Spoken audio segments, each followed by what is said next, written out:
Does Data eat the entire cake?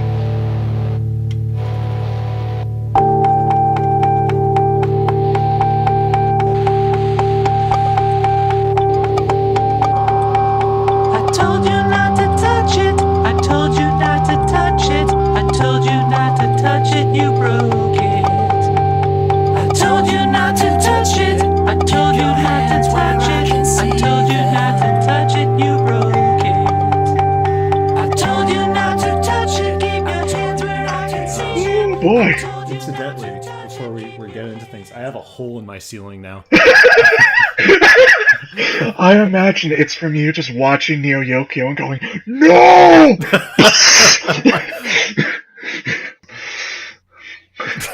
Alright, so I guess we're doing this. I got distracted by role playing, so I forgot to eat, so I'll be more manic than usual today.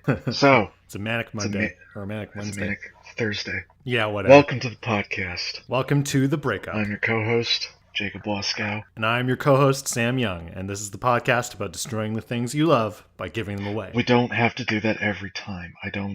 We have not been doing that recently, as a matter of fact, so this is like the first time in a few episodes, so I can't really be called out on that. Because I keep forgetting it. Yes, as established, the Yeah. tagline you made up for the show that you named. Yeah, that I forgot. So, oh boy, this was a week, wasn't it? This was an interesting, yeah. This was a week. Your turn to go first, actually. So, what did I make you watch? Sam Young, you made me watch the 2015/2016, because I keep getting conflicting years, documentary Tickled. Mm-hmm. This is a documentary about what happens when millionaires with weird. I shouldn't kink shame like this. No. Well, let's actually. Well, could I put a? I mean, it feels like we've done this for the last few episodes, but could we put a little spoiler warning up here, because this documentary kind of has a twist. Yeah. Of all things. Viewer, you should go. I mean, yeah. Well, let's see what Jacob thinks, but I think you should go watch it. Well, to preserve the spoiler warning here, I'm going to start out. This movie gets my wholehearted recommendation. Mm-hmm. If you have not watched Tickled, go watch Tickled. Watch with another human being. That is my recommendation to you. Is don't do this alone. Yeah, I also watched this alone, and that may have been a mistake. Like your poor friends Jacob Waskow and Sam Young. Don't watch with a romantic partner. Don't. Yeah, perhaps not. That spoils the night. That spoils the week. And in my case, that spoils the rest of your life. Oh yeah, well, I mean, I knew I was going to inflict some psychic damage on you with this one, but I feel like it was worth it. Watch with someone you don't particularly like. Watch with your enemy. Watch with an enemy. Watch with enemy of the podcast, Jesse Cowell. And we will be right here when you're all finished up and you're ready to sort of work through what you just witnessed. So yeah, we're here to talk you through it. Yeah, spoilers are starting now. So this is a movie about what happens when millionaires with trust funds take their fetishes just a little too seriously. A little too seriously? Just a little too... Just a smidge too far. A smidge too far. You have to remember, Sam, that I think anyone who has $5 million+ in their checking account is inherently just an evil human being. That's just how it goes. Foreshadowing, that may relate to what we have to talk about Neo Yokio, but yes, let's not get ahead of I feel like it does. So, Tickled is about the world of professional athletic tickle endurance championships. Or so it claims. And also about the creepy, voyeuristic millionaire and his many pseudonyms, all to collect en masse the many videos. There are farms of young 18 to 20-year-old boys tickling each other crazy for the benefit of one man. Pretty much exclusively one man. Exclusively one man. There is one other guy who he interviewed, David Ferrier, I never know what to call it, the documentarian of this particular film. Yeah.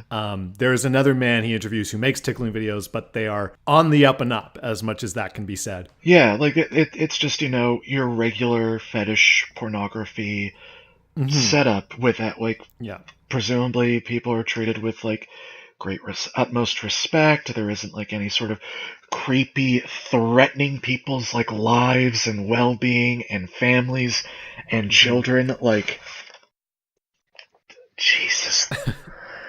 God, there's a lot to unpack here. Where do I start? I had this kind of journey while I was watching this because I knew that it was weird and that there was more to it, like, than it seemed. And I watched it, and at first I was like, okay, so this competitive tickling thing, that's not real. It's like organized crime porn. Like, that's what it is. It's like the Russian mafia or something is making creepy porno. But then it digs deeper and deeper and deeper, and it's like, so it's just one guy. It is just one really rich dude. Just monstrous. It's just... like... I've often recommended this movie to people, and I've said it is a dark journey into the human soul, and I'd like to think you agree with that assessment. I am vaguely more optimistic in that. Yeah.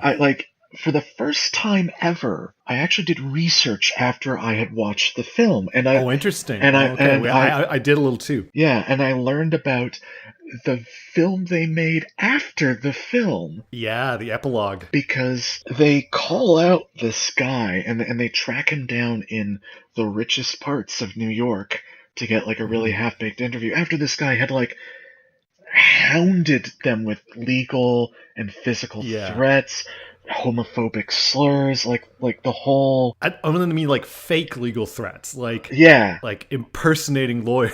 Like one legitimate legal threat, and then, like, impersonating that lawyer to just constantly throw barrages of shit at them. And then he marches in on the premiere of the movie. He's at the fucking screening, and he starts yelling at them while they're doing the talkback. Oh, hold on, gotta pause for a sec. Oh, sure. Sorry. Someone's wanting to chat, and I'm just like, I'm sorry, I'm doing podcast recording. I'm being a terrible human being. Podcasting is inherently a violent act. Especially this podcast. Well, especially this particular episode. Yes, this particular episode. This is, like, really dark. This is the darkest timeline. Yeah. So he marches in on these people, like, during the initial screening, and swears them out. He has the private investigator he hired to like, stalk these people, and he just goes apeshit on them. And it's buck wild. It's crazy. And the article I was reading does sort of comment about the quote unquote negative portrayal that the documentarians give in towards, like, tickle fetishism as a whole. I don't think they do, though. I disagree with that. Yes, so did I. I think they take, as much as you can, a relatively neutral take on it. Because, like I said, he goes and talks to the guy who makes the legit, the article's acknowledged porno. The article's example is that part of the film is them showing, like, this porno a bit and describing the music they put on that as, like, dark heavy metal to show how ominous and gross it is. And I was thinking back on the music too, and I was like, no, like the music choice is like, this is odd, and we're trying to emphasize how odd it is. Small sidebar. Much of the soundtrack features music from a movie called Upstream Color by a filmmaker named Shane Carruth, who made another film that I may inflict on you at some point. But that's a future episode. Ominous. Upstream Color is a very lovely movie. You should go see it. Anyway, the thing that I find fascinating about this film is how, like, relentless this guy was. Like, if he had just left well enough alone, if he just didn't do anything, if this guy wouldn't have created the story. He created his own documentary by interfering with them. Like, this is a guy who's just so self-conscious about everything he is doing because he is being an actual horrible monster. Well, he so desperately doesn't want to be perceived as being homosexual. Yeah. Because, that's the inciting incident of the movie, is that David Farrier is going to do like this fluff piece on competitive tickling. And sort of saying that, oh, it's a bit gay. Yeah, and he gets this angry letter. You're gay. You can't say that shit about this very heterosexual sport that we do. Yeah. The other thing that the article I read was quite critical of was apparently those people who came to New Zealand to talk to them about it were also there to discuss, apparently, by their own claims, the homophobia that was being thrown at Flower and his crew, and sort of like apologizing, making reparations for that, and that was left out of the documentary. Okay, that's interesting. I mean, I'd be curious how true that is. I mean, I cannot give, like, what's the fellow's name? David D'Amato, like, I can't give him the benefit of the doubt. And maybe it's manipulative editing, but it's so creepy and it's so obvious what they're there to do to cover this shit up. And, you know, maybe they did. Maybe there was a more positive thing about, like, the homophobic aspect or clearing the air on that. But it's so hard to give the benefit of the doubt the more you go down the wormhole of this man's life. Here's the weird... I don't know if you read this. He died. What? He died. Oh my god! I know. I just read that today. I was looking. I was giving myself a refresher. Holy he died in March. No. It's unbelievable. The whole thing is just. I want them to make like a second documentary. Did he kill himself? No, he just passed away. Oh my god! Holy shit! I mean, what starts off as this goofy thing about competitive tickling, like the end of this movie, the last spoken line of the movie is ultimately the real subject of the movie's stepmother saying, "I am afraid of him." Like, oh my god. It's mind-boggling. I knew you'd like this. I mean, I feel like this was an easy one. I kind of knew you'd like this. I literally, and this has never happened to me. This was the other thing, is I think at the 2/3 mark, I realized I was actually slack-jawed. Yeah, I watched the entire final third of the movie, just my mouth gaping, and I didn't realize that I was capable of being that shocked and stunned. Oh, I know. I apologize to our audience. We're not being very funny because we just really like this movie a lot. So like, but I was just it's so shocking. It's such an incredible movie. It was mind-boggling that humans could, like, a human being exists like this. The depth of human depravity, and not the pornographic or not the fetish part. No, like it's not. The tickling is silly. It's so silly. It's goofy, and yet he's turned it into the darkest thing. That's the thing about any fetish, is that, like, it's kind of silly. Yeah, like, anything about it is, there's like a silly element, and no one's like, it would be callous of us just to say, like, it is entirely silly. Like the human mind is complex. There's nuance, capable of many things. Yeah, and that people would somehow like get enjoyment out of like the dominant submissive dynamics of like binding someone down, tickling them. That's fine, and that's like kind of this wholehearted, interesting thing. But then there's this guy who is so insecure, just so utterly terrified of anyone perceiving him of any sort of negative, like, and being like something close to a sociopath. Well, and yeah, like he's predatory. Like he's definitely a predator of some he manner. is. He was a monster, and he had so much money to just continue to be that. One of the most interesting things I ever read about fetishes and goofiness is it was some article interviewing a guy who had like a balloon fetish or something. I can't quite remember how it went. Like he wear rubber or something, and he would like inflate the rubber, and he was like self-acknowledged. He was like, "This is so ridiculous and stupid. It's utterly goofy. I love it." He's like, "But I totally acknowledge it's ridiculous." Yeah. And so I was like, "Yeah, that's a healthy way of perceiving your fetish. That it's it's." By perhaps by an objective standard, it's a little silly, but there's nothing wrong with that. There's nothing wrong with engaging with that sort of thing. Like that, you keep a wholesomeness to what you're doing, instead of everything that happens in this movie. Sorry,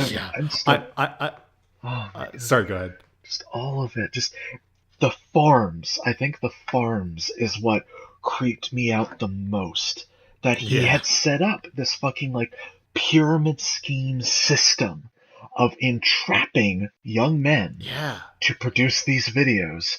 And then as soon as they're like, oh man, I'm not super comfortable with this, releasing all of it publicly, harassing like bosses, coworkers, Yeah, family members yeah. with like, this is what your son did. He's a He's a pervert. Yeah. and I don't want to like repeat the language this guy uses. No, it's no. But it's just awful. like, it's just so horrible Yeah. and wretched. I mean, it's a great documentary about a very, I can't quite call him evil, because I think that's hard. I can do that really easily. Yeah, Jacob could call him evil. Jacob will call him evil. We'll have that. Yeah, I can just do that, no problem. This evil man. This sad, pathetic person who just becomes a monster. It's so fascinating. Ah, I'm glad I got you to watch this instead of the other thing. oh my god. Because the other thing is also sort of an exploration of an egomaniac, but not perhaps sadder, I think. But Yeah. I'm going to save that up. This We'll this get was that really next time. sad to begin with. Like this was just Yeah. this just wasn't good. So this movie was sort of out in the air and people talked about it a lot. But you know how I found out about it is that David Farrier is a good friend of Guy Montgomery and Tim Batt of The Worst Idea of man. All Time. And he was on a very early episode of their podcast. Holy shit. Shout out to The Worst Idea of All Time. That's a great podcast you should go listen to. You're plugging them right now. Just like I'm playing right there. you- They're you- better than us. Stop listening to this. Go listen to them. much as you plugged fucking riff tracks and Mystery Science Theater 3000 to them to them, yeah. on their own show, sending them fan letters and stuff. But anyway, he was on, and at some point later in their show, they mentioned Tickled and that it's weird and worth seeing, and because I had heard about it and I thought it was fake. The way it was described, it just doesn't sound real. No, none of this sounds Like, real. The dark aspects, you just think, okay, so it's this weird not a funny mockumentary, but like or maybe a picture of that. I don't know. I don't know what I'm talking about. Docudrama something. But yeah, if I did not know for certain that it was real, I would question its veracity. It's so bizarre. Instead, you're just left questioning your sanity at the end of it. Just like, You well, really do. this is the planet I live on. Whoopee. So Jacob, is this a 2 thumbs up from you? This is a 2 thumbs up. This is a max Yeah. score. I did it. I finally did it. Yeah, I mean, if you hadn't watched it already because you're an asshole and you spoiled the movie for yourself. Although, apparently, studies show that if you spoil a movie for yourself, Yeah, you like it better. yeah, you apparently like it better. So, Yeah. if you still haven't watched it at the end of this 20 minutes, watch it. Go watch it. Go watch it. Run away, Go. little bird. Go, do it, Watch do the it. weird documentary about tickling. Do it. Go now. Go. Do it. Do it. Do it. Do it. Do it. Do it. So, Sam, Yes. what did I make you watch this week? Jacob made me watch a brand new Netflix anime Original. created by. Sorry. Netflix original. Yes, Netflix original created by Ezra Koenig of Vampire Weekend, the band, The stupid young people with their stupid band names. called Neo Yokio. Yeah, I feel like we were at our high Yeah. talking about Tickled, and now this is the real low. This is the lowest you can go. We're at the baseline here. So Oh boy. lay it on me. Ask me the question. Ask me the real question. Don't I get to summarize it? Don't I get to talk about I it? guess you do. Do you want to? Well, this is not original to me, but I feel like it encapsulates my feelings on it quite accurately. It's from a little known writer. I have of late, but wherefore I know not, lost all my mirth, forgone all custom of exercises, and indeed it goes so heavily with my disposition that this goodly frame the earth seems to me a sterile promontory, this most excellent canopy the air. Look you, this brave o'erhanging firmament, this majestical roof fretted with golden fire. Why, it appears no other thing to me than a foul and pestilent congregation of vapors. What a piece of work is man, how noble in reason, how infinite in faculty, in form, in moving, how express and admirable, in action, how like an angel, in apprehension, how like a god, the beauty of the world, the paragon of animals, and yet to me, what is this quintessence of dust? Man delights me not. I'm more of a Snoop Dogg fan myself, but I let you indulge yourself there. I fucking hated it.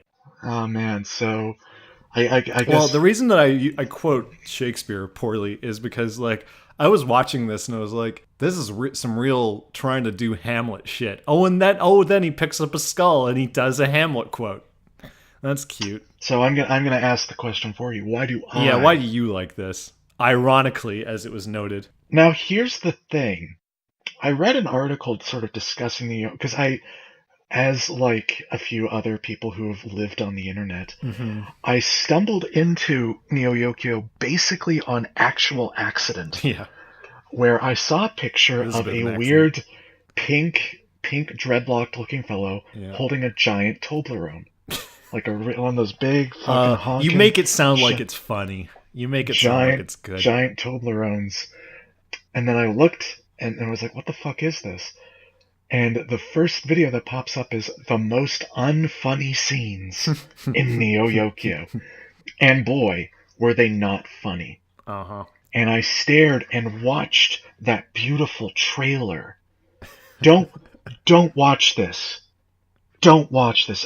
If you're listening, do not watch Neo Yokio. Don't watch Neo Yokio. Just watch the trailer. Yeah, I'll get behind that. The trailer will make you want to watch it. We watched it after Jacob. After we ended the last episode, we watched it together, and it was a ride. So it actually gave me higher hopes than I first had. Yes, it does, because it shows you the most fantastical beat. Now, I read an interview, not an interview, but like discussing the relationship that the guy who wrote the show and Jaden Smith had in regards to, making the monstrosity of Neo Yokio, which you still haven't actually summarized. No, I know. I'm getting there. Just tell us why you like it. And they said that, for all this like luxury that goes on and all the ritzy people that are sort of described in it, it's from a place of love. Nothing in Neo Yokio is supposed to be a satire. And to that I say bullshit. I call bullshit. I say no. In this regard, we are on the same page. And there's some fancy talk how I could say a text stands alone from authorial intent, but fuck you, Jaden Death of Smith. the author, but fuck you. I gotta, okay. Death to the author. Yeah.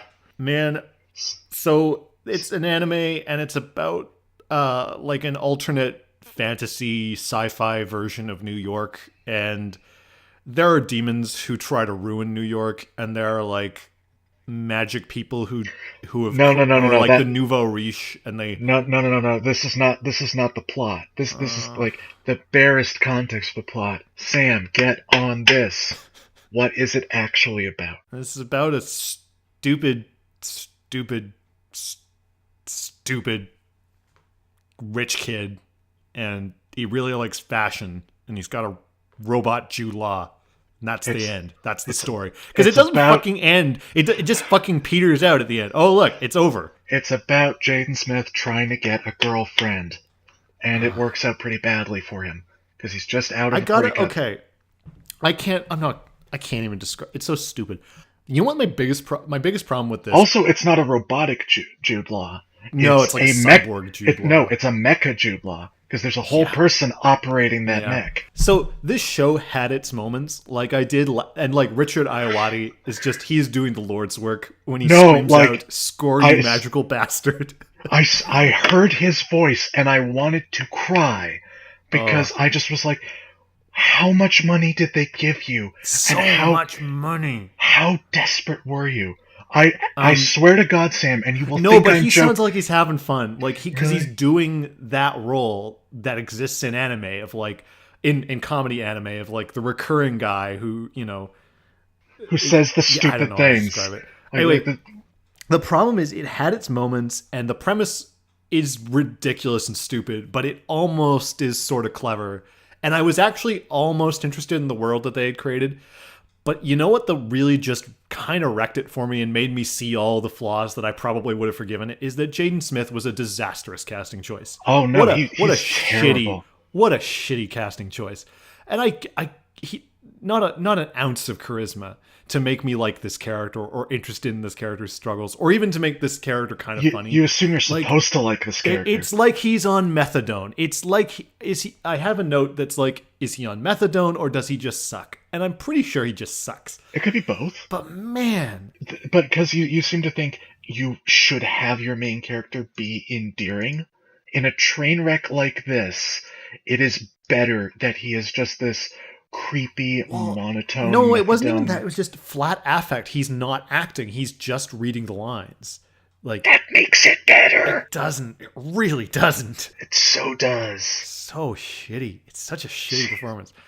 Everyone else knew what they were doing. Everyone else was having a great... Steve Buscemi shows up at the end. Everyone's having a great time, except for Jaden Smith. It's so bad. He plays this like exorcist playboy, and there's no joy. There's no joy in him playing this role. Because if you were going to play this role, you ham it the fuck up. You play up it like you're what's the guy?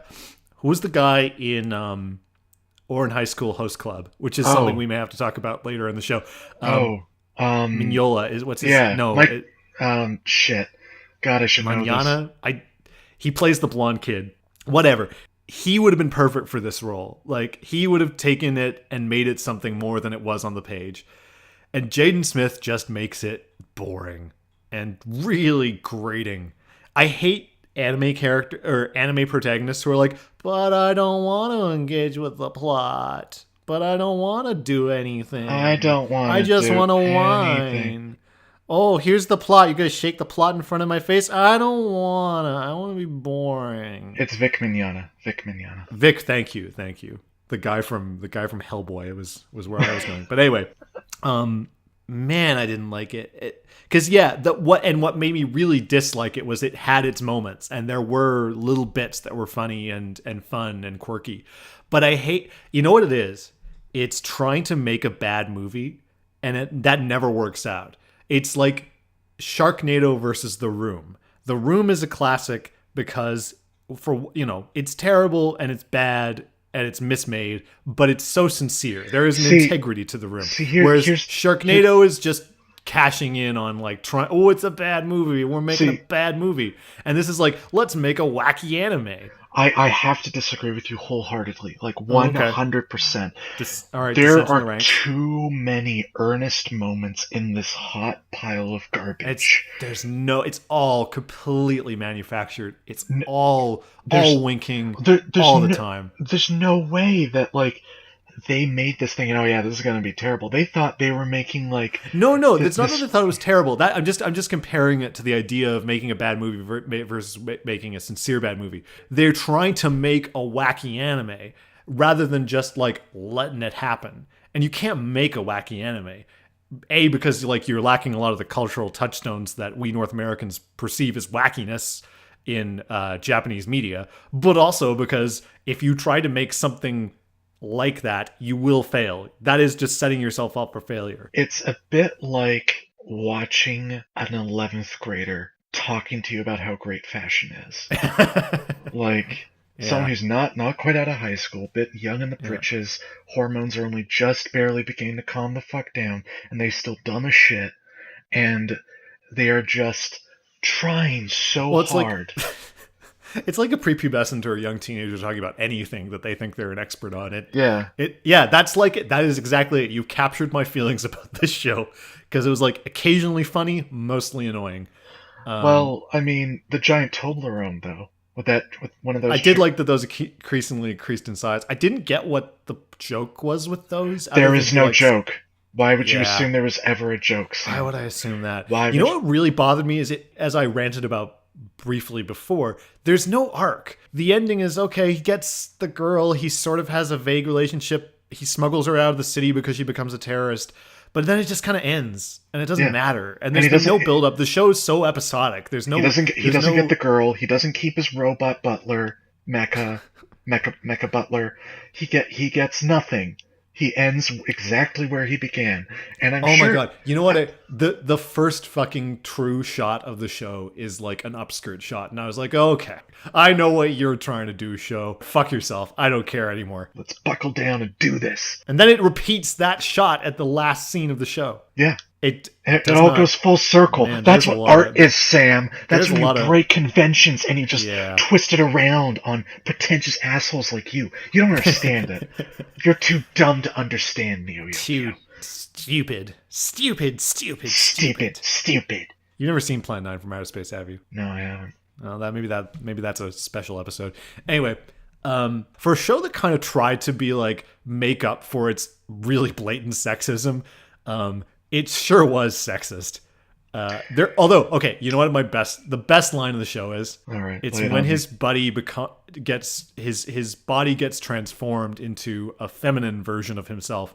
Yeah. And they're having an argument because he's pretending to be the main character's date, and he's like, he's kissed him without his consent, and I really hated that episode. But anyway, his buddy, the protagonist is like, oh, don't get all homophobic or whatever, and his friend is like, okay, first of all, gender is a spectrum, not a binary. Second of all, and it's like this little feminist rant, and I was like, what are you doing in this show? How have you broken through the obviously shitty aesthetic of this program? That made me laugh. That particular moment, and a lot of the stuff with Richard Ayoade was great.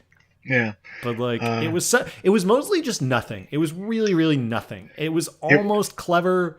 Like if they just fine tuned it and not had Jaden Smith, that's what sunk it, really. This is the show everyone thinks Seinfeld is. It is just a show about nothing. It really is about nothing. And weird attempts at trying to do like criticisms of capitalism and like communist rhetoric, like man, it just was all over. And it was so random, like, and not in.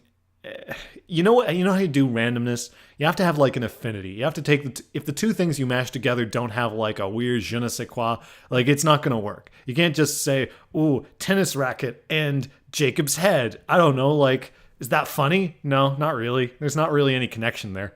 Like, I think after all this ranting, Sam, you don't deserve this big Toblerone I bought you. I just don't. But I really like think chocolate. You deserve it. Oh, you're mean. I don't think it's for you. I'm just gonna have to live with that then. What's the common theme? Is that throwing in? Oh God. What's the common theme? Come on. We already did dick. Dick. Obliquely. Demented. Demented. Yeah, I'll go with that. I thought that up real quick. We did delusion before, but I think demented is a different connotation. It's a darker connotation. Yeah, it is. Like much darker. And the sunny peaks of Tickled. Yes. The sunniest peaks cannot meet the sad, mewling derangement of Neo Yokio. That's just a puppy you gotta put down. Well, Tickled is a movie about a demented person. That's a bit ableist, but like for lack of a better term, and Neo Yokio is like, oh, we're so wacky and demented, and it's not. No. So there's our common theme of one is trying and one does. Oh God! Unless you have really negative opinions about Jaden Smith, which I'm sure you do now. I don't really, actually. I mean, I kind of made a big show of it last time. Like, oh no, Jaden Smith. But I actually just think he's not good. I did like the remake of Karate Kid, even though it was like 3 hours too long. But that might have been more due to Jackie Chan rather than Jaden Smith. Okay, stop. Did you just fucking insult Jackie Chan right now? Hey, no, I said I liked it. No, shut up. What are you saying about Jackie Chan? I said he was good in the Karate Kid movie. All right. I think you just misheard me. Just making sure. Uh-huh. Jackie Chan is a fucking legend, and he is a national treasure, even though he is not part of our nationality. He won no Oscars. and I think was given a pity Oscar, and that is a travesty to the Academy. He was at the Oscars this year, actually, or last year. Oh, really? Wait, no, yeah, this year. It's not. Anyway. So next week on the program, we have a very special episode. Yes, we do. Assuming everything goes right, we will have a very special guest who has chosen to graciously inflict a movie he enjoys upon us. It's true. So we will be watching, Jacob and I together will be watching the anime of, I believe it's Go-Go 13, which is notoriously horrifying. Our good friend Chris wanted us to give it a good shellacking, which is completely against the spirit of the podcast, but there are no rules for guests, so what are you going to do? We hurt because we love. Yeah. We do not shellac for comedy, baseless, nothing funny about this tasteless podcast. comedy. This is a serious touching it's of about things serious we love. commentary about serious issues and serious friendship. Yes. Chris will be watching a favorite of Jacob and mine, the Noah Taylor classic, He Died with a Falafel in His Hand, which more on later. Yes. Next time. So yeah, look forward to that. I'd like to thank Irritating Rainbow for our theme song, You Broke It. Find that on iTunes, linked in the description. We'd also like to thank our Patreons for continuing to add money into our Patreon account. Sending us tens of thousands of nothing. Yes. I was actually considering making us a Patreon because we need to buy you a mic. No. We get some viewership. No. Jacob still needs to make the website. I know, I do. I'm sorry. Yeah. I've been busy with writing, quote unquote. Jacob has like a real life as opposed to me, who just like doesn't. Actually, I think I'd spin that around. You have the real life. I'm the guy who's trapped in weird Ontario limbo. Yeah. I was gonna say, speaking of iTunes, subscribe to us on iTunes if you're listening for the first time and you like what you hear. Alternatively, follow us on the Facebooks. On the Facebooks. Yeah, we're the Breakup Cast. We should probably make an Instagram account at some point so we can hashtag. You can handle Twitter and all that shit because I can't follow that stuff. Neither do I. You kind of call. Well, if you're the more inadequate one to do it, then I think that's the perfect job for you. Oh boy, I'm. Oh boy, you're really testing our friendship here. Yes. This is going to be it. Like this is like I feel like next episode is going to be our season finale when I just want to throttle you. Ooh, interesting. Yeah. Okay. Well, you know what? I mean, the only difference between season 1 of this show and season 2 would be that we stop using D words and we like randomly generate a new letter. Yeah. That's probably it. Well, stay tuned next week for the season finale of The Breakup. Yeah, let's do that. Jacob, do you have any final thoughts as we wrap up? These some punk ass bitches. All that does is tickle, it tickles good. All that does is tickle, it tickles like it should. It's not a feather duster, it's not a buzzing